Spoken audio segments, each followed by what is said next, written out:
Welcome to a special announcement episode of It's a Mimic, where you never know what you're going to get. I'm Adam, and with me today is Casey, and we're going to get to know a little bit about her. In this quick episode of the It's a Mimic podcast, Casey's going to roll 10 times on a D20 table and answer 10 questions so that you, the listener, can get a better understanding of who your hosts are and what unique experiences they're going to be bringing to the table during the next iteration of It's a Mimic. But before we get started, let's get into the three most important questions. 1, what's your professional background and what do you do for work by the broad strokes? I am a scientist, so just slather on more nerd on top of the D&D and, you know, all of the other fantasy shit that I love. So I am from Saskatchewan, and so I went to the University of Saskatchewan, and I did science. So I have a bachelor's degree in microbiology and immunology. I know. And so, yeah, I work in biotech now. You were one of the first people that I knew that understood what was going on with COVID. Yeah. And I remember going for a walk with you in the early days when we had to we were social distancing and 8 feet apart as we're going for this walk and chatting, and you were explaining it to me. And I'm no dummy when it comes to this stuff, but you opened up my horizons quite a bit on that. So yeah, it was also oh, this is bad when it just started. I'm like, oh yeah, this is gonna. I think impending doom. Yeah, I think you knew it was going to be bad before most people knew. Yeah. I'm like, yeah. So, what do you do with your spare time besides D&D and podcasting? I have hobbies that are D&D adjacent. I love painting minis, and so I show up with I painted this. Yes. Use it sometime. Yeah. And usually it's horrifying monsters. So I was use it on a different campaign. Adam. But guess what? It doesn't happen. No. Yeah. That's probably my most creative outlet besides actual D&D. And I want to play the electric violin. I know how to play the violin and I have one. But then I decided to get my long nails done. And you can't play violin when you have nails. But my nails are so pretty. So I'm in a limbo zone for having a musical outlet. One day I will chop them off and then I will be able to play again. I am so curious. I could just Google this, but I'm not going to because I'm sure you have the answer. Is an electric violin more expensive than a violin? Because I know that violins can get fucking pricey. Yeah. They are more expensive than your standard violin that you would buy at any music store. Yeah. But when you get into name associated type violins, then both can go as exponential. I understand that you are competent. I don't know how, I've never heard you play or anything, but from the way that you have described it, you know what you're doing around a violin. Yes. And we've got a number of different hosts that are musically inclined. I am not one of them. I can appreciate music. I would love to write music, but I don't think I could play an instrument anymore. Maybe the trombone, but nothing else. But one of these days we're going to put a band together. I'm telling you, it's going to be rad. Oh boy. What D&D class best represents your idea of your perfect self? Not who are you, but which class do you think represents who you want to be in the best version of yourself? Paladin. Why? Because I want to be incredibly powerful and influential, but then also be able to heal people and save people. You know, bards and clerics can do that, right? But paladin. But paladin. Yeah, all right.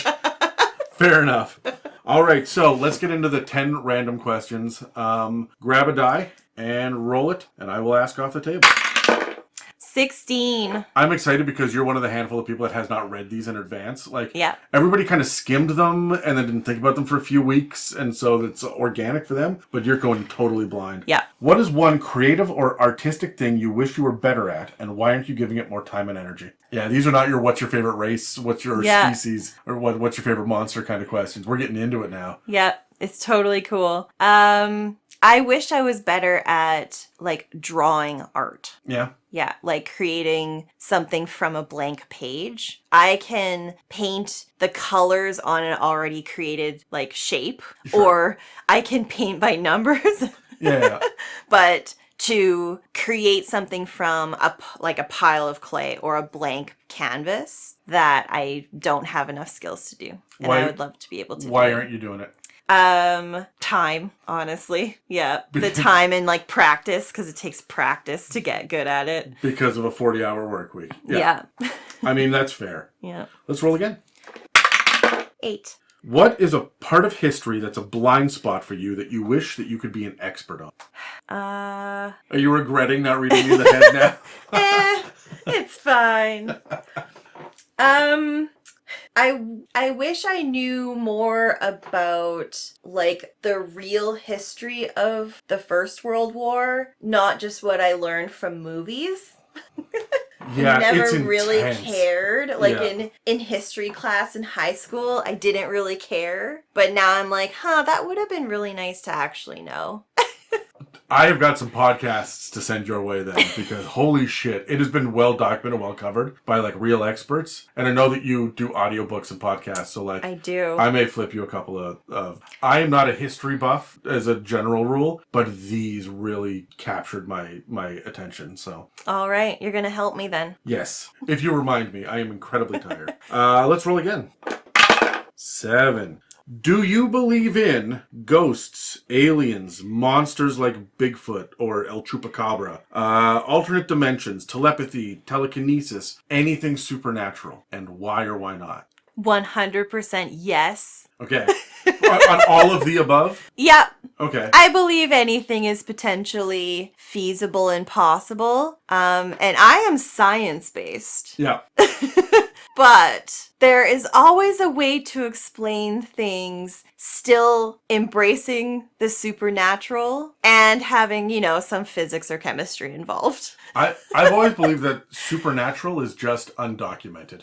Right? It's just using the same principles of basic science, but finding new ways to do it that are typically unexplainable because, they're not documented. Mm-hmm. Or they are hidden on purpose. Yeah. Yeah. Cool. Roll again. 7 dice. 2. In your opinion, what has been the most important invention or discovery in human history, and why?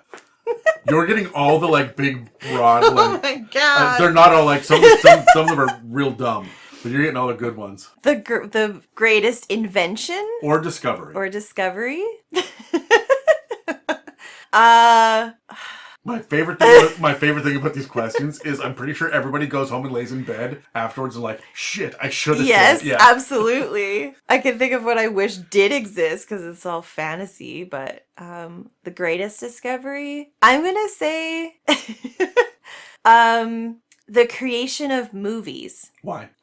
Because it brought the idea of pretend and escaping like your reality in film and seeing it. And I think that took it to another level than just like books and stories. And there were so many people that are still illiterate, like, but you don't have to read to be able to go to have your mind expanded. That's a good answer. It never would have occurred to me. I like that. All right, let's roll again. 8. We did 8. We did 8. 19. 19. If you could have a vacation for just you, that is all expenses paid, no strings attached, has no downsides from being away from family, friends, or work, and has safety guaranteed, where would you go and what would you see? I would go to Africa and I would go see all of the awesome animals and go like sleep in the lion's den and then go sleep with the wildebeests and you'd go feral? Yeah, and like go hang out with the elephants for like months. Yes. That's amazing. Yeah. I would not have pictured that. I was expecting like Paris because like that's kind of that's because it's too scary for me to do because it's too dangerous to me. Yeah. But if it was going to be safe and I could just do it and like I didn't have to worry about dying at every second of every day, I would do that. Cool. Cool. I like that answer. Your answers are so different. Also, you're getting all the like really wild questions, but let's roll again. 7. You did that already. 17. 17. Here we go. Here's a not intense question. What's your favorite number? What color is it? And how important is it to you? My favorite number is 8, and it's green. And what's the last part? How important is it to you? It's like 66% important. Okay. That's so specific. I know you want 2/3 on that. Like, I follow you on this. But why? Like, why 8? When I was growing up, I played a ton of soccer. Soccer was like my thing, and my number in soccer was 8. And I didn't pick it at the very beginning. It was just given to me, but then that was just my number. And I played for a team, shocking, was called the Celtics, and it was like the small town city team, and the jersey was green. Keeping it simple and straightforward. But that's how kids' brains work, right? Like, yeah, no, that makes perfect sense. And so then if I ever had to like play on a team and there was an option to pick, I would pick 8. And I have nothing against odd numbers or anything else. It was just pick. If you have to pick a number between 1 and 10, it's going to be 8. I was expecting something like it's the first cube of a prime number, right? Like of the first prime number. That's with your science background, but no. I know. No, soccer jersey when you're a kid. Equally as valid, but not at all what I was expecting. Go ahead, let's roll again. 4. What's the one thing you wish listeners could know about you? This is the hardest one. There's another one here that gets way harder, and I'm curious to see if you're going to land on it. There's maybe I've never really talked about growing up in like rural Saskatchewan, where you basically I learned after moving to BC that the opportunity to walk out to the end of your driveway and catch a yellow bus to go to a rural school was like a thing that many people in BC, especially in like Metro Vancouver, are like, you really did that? That does exist? It seems like a fairy tale to the city folk. Right? Yeah. And that sometimes the blizzard was so bad or the like wind chill was to -45 that the buses didn't run and so you stayed home. It wasn't that there was just a big snowstorm, but it's still +5 and the whole city shuts down. It was, well, our skin is going to freeze within 90 seconds if exposed outside. So I guess we won't ask children to go catch the bus and come to school. For the American listeners, -45 in Celsius might as well be -45 in Fahrenheit. It doesn't fucking matter at that point. You're fucking done. Like -40 are the same thing, so you're fucked regardless, right? So yeah. And I am glad I grew up and experienced that in my life, but I don't really want to live in it again. Yeah, that's I fair. go back there because my family is still there. But yeah, it hardens you in a different way. And I don't know if I've ever really talked about that part of my growing up. It's like, yes, Saskatchewan. But no, you're built different. I spent a lot of time, I know that Dave and Dan and Sean, some of the others have, but not everybody. We spent a lot of time in small town Canada for vacations, visiting family and stuff, even for like weeks at a time. Like, we have spent time in small town Canada, but to live there, it is a different kind. Most of my extended family is small town from the East Coast, where it gets that cold, and it is, it's very, very different than the city living that we're used to. I live up a mountain. I do get snow in Vancouver. I'm the one that gets it, right? But it ain't nothing like that. Yeah. So we gotta get you into more rural conversations. I know, like me and Dave, we could chat about all types of stuff. But you really shouldn't. That man is a menace. Okay, how many more we got? Oh, we got a few more. Oh, yeah? Nice. 9? What is your favorite and least favorite holiday? And I mean, the ones that people truly celebrate. Labor Day, for example, does not count, but birthdays do. Okay. My favorite holiday is Christmas. Halloween is so close behind, but I think it is Christmas. I really enjoy the spirit of Christmas. Yeah. And the lights and not necessarily all of the shopping and expenses that comes with it, but just the spirit of giving and love and just the magic in the air at Christmas. It just happens, and it happens as an adult, as a kid, for me. Yeah, I completely understand that. I'm all about it. What's your least favorite? New Year's Eve. Oh yeah, you don't give a shit? Yeah, I think it's usually overrated. Hey, did you ever do clubbing in a major city on New Year's Eve? Oh, did yes. Okay. Yes. Fuck me.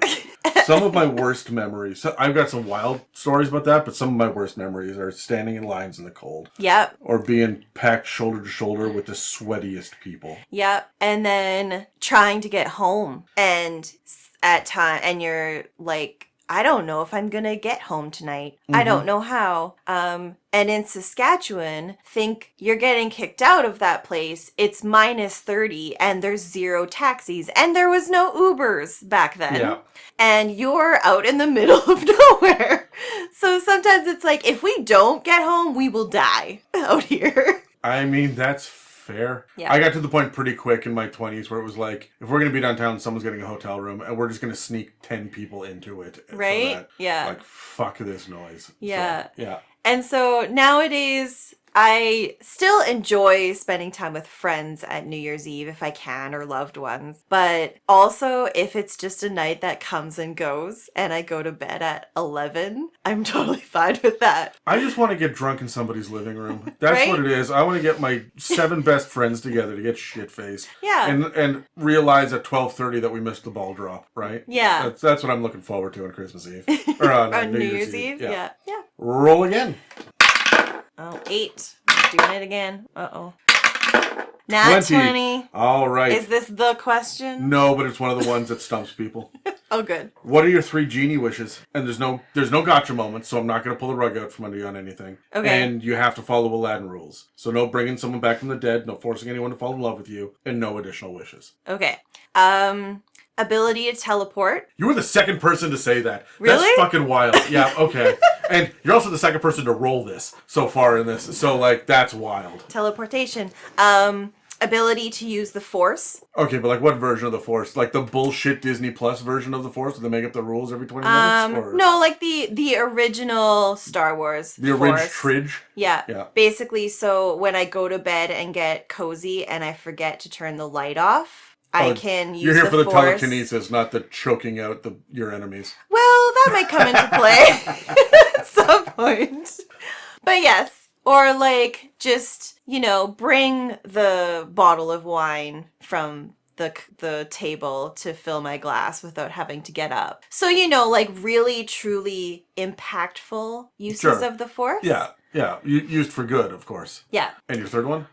And now that you don't have to commute to work anymore, you don't have to get off the couch, what are you doing with your third one? Right? Generally, I would have to wish for like endless funds. So like a bottomless bank account. Yeah. And not only for myself, but to then just share that benefit with friends and family. Because as much as I hate it, having more money makes your life so much easier. Yeah. This whole idea of money doesn't buy happiness is clearly written by someone who hasn't been broke as fuck before, so. Yeah.